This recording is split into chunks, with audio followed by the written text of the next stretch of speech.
G20 शिखर सम्मेलन के सफल आयोजन के बाद केंद्र की मोदी सरकार का ध्यान 18 से 22 सितंबर को होने वाले विशेष सत्र पर है।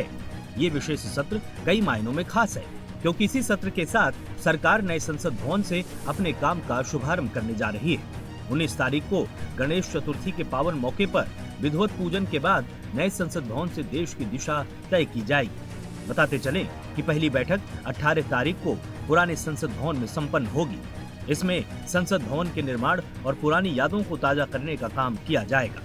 इसके बाद सरकार पुराने भवन को अतीत के स्वर्णिम इतिहास के पन्नों में दर्ज करके भविष्य की ओर नया कदम बढ़ाएगी। नए संसद भवन में कामकाज शुरू होने से पहले कर्मचारियों का ड्रेस कोड भी सामने आ चुका है। इसमें सुरक्षा कर्मियों और बाकी कर्मचारियों के लिए अलग अलग ड्रेस कोड को लागू किया गया है। लेकिन इन सब के बीच एक ऐसा सवाल है जिसका जवाब अभी तक नहीं मिला है।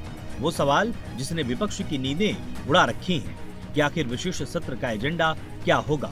विपक्ष बार बार सत्ता पक्ष से विशेष सत्र बुलाने की मांग कर रहा है। विपक्ष सरकार पर हमले कर रहा है कि आखिर ऐसी जरूरत क्या आन पड़ी कि सरकार को विशेष सत्र बुलाना पड़ा है। इस सवाल को पूछने की जितनी उत्सुकता विपक्ष में है, उतनी ही गोपनीयता सरकार बरत रही है। सरकार विशेष सत्र को लेकर कुछ भी बोलने से कतरा रही है। सरकार का कहना है कि विशेष सत्र का एजेंडा बताने की परंपरा नहीं रही है। उधर कई दिन पहले कांग्रेस के वरिष्ठ नेता और पूर्व अध्यक्षा सोनिया गांधी ने भी पीएम मोदी को चिट्ठी लिखकर विशेष सत्र का एजेंडा बताने की अपील की थी। विपक्ष ये कहकर सवाल खड़े कर रहा है कि उससे सत्र के मुद्दे पर कोई राय नहीं ली गई, लेकिन सरकार अपने रुख पर कायम है कि जवाब मिलेगा तो 18 को ही मिलेगा। पर यह पहली बार हो रहा है कि विशेष सत्र बुलाया गया है और एजेंडा कार्यसूची की जानकारी हमारे पास नहीं है। ये बहुत दुर्भाग्यपूर्ण है। And there is no question of any politics here. And in the temple of democracy, nobody should, especially the Congress party, which calls itself as the grand old party of the country and which has ruled the country for more than 16 years, more than 60 years, they should not try to politicize this issue. लेकिन विशेष सत्र से पहले कई मुद्दों को लेकर कयास लगातार जारी है, जिसमें वन नेशन वन इलेक्शन और महिला आरक्षण बिल की चर्चा जोरों पर है।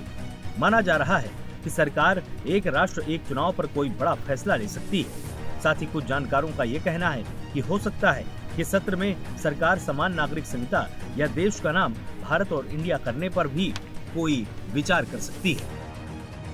ये सभी खास मुद्दों में आते हैं, जिनमें एक तरफ वन नेशन वन इलेक्शन है, जिसे लागू करने के संकेत खुद पीएम मोदी 2 साल पहले दे चुके हैं। दूसरी तरफ महिला आरक्षण का मुद्दा है, जिसे लाकर सरकार 2024 की तैयारी को मजबूत करना चाहती है।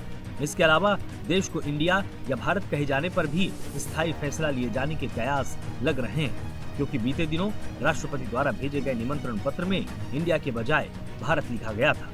माना जा रहा है कि सत्र में इंडिया को भारत कहने पर मंजूरी मिल सकती है। इसके अलावा इस सत्र में जम्मू कश्मीर को राज्य का दर्जा वापस दिया जा सकता है। लेकिन यह भी केवल कयास का विषय है, जिसको लेकर विपक्ष उत्सुक है और सत्र के एजेंडे को लेकर हाय तौबा मचा रखा है। बार बार लोकतंत्र की दुहाई दी जा रही है, जिसके बीच में ये जान लेना बहुत जरूरी है कि ये पहली बार नहीं है जब कोई सरकार विशेष सत्र लेकर आई है। इसके पहले भी कई बार सरकारें विशेष सत्र बुला चुकी हैं। जून 2017 में मोदी सरकार ने विशेष सत्र बुलाया था।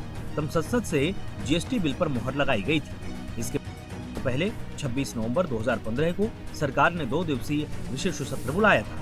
ये सत्र संविधान निर्माता भीमराव अंबेडकर की 125वीं जयंती पर बुलाया गया था। इसी साल 26 नवंबर को संविधान दिवस घोषित किया गया था।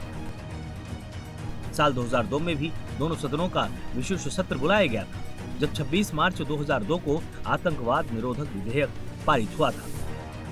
इसके पहले 9 अगस्त 1992 को भारत छोड़ो आंदोलन की 50वीं सालगिरह पर मिडनाइट स्पेशल सेशन बुलाया गया था। बात अगर देश के पहले सत्र की करें तो देश की आजादी के बाद 14-15 अगस्त को बुलाया गया था। ये सत्र अंग्रेजों से भारतीयों को सत्ता सौंपने के लिए बुलाया गया था, जिसमें देश के पहले प्रधानमंत्री पंडित जवाहरलाल नेहरू ने ट्रस्ट विद डेस्टिनी दिया था। इसके अलावा साल 1962 में भी नेहरू सरकार ने तत्कालीन जनसंघ के नेता अटल बिहारी वाजपेयी के अनुरोध पर विशेष सत्र बुलाया था। जिसमें भारत चीन के युद्ध को लेकर बहस की गई थी। बहरहाल विपक्ष सरकार से विशेष सत्र के एजेंडे को लेकर सवाल कर रहा है और सत्ता पक्ष विपक्ष को सब्र का पाठ पढ़ा रहा है और उससे सत्र के शुरू होने के इंतजार करने को कहा जा रहा है। हालांकि सत्ताधारी दल और विपक्ष का प्रयास इस विशेष सत्र के एजेंडे पर होना चाहिए ताकि देश को इस सत्र से कुछ ऐतिहासिक मिल सके। Bureau report, TNP news.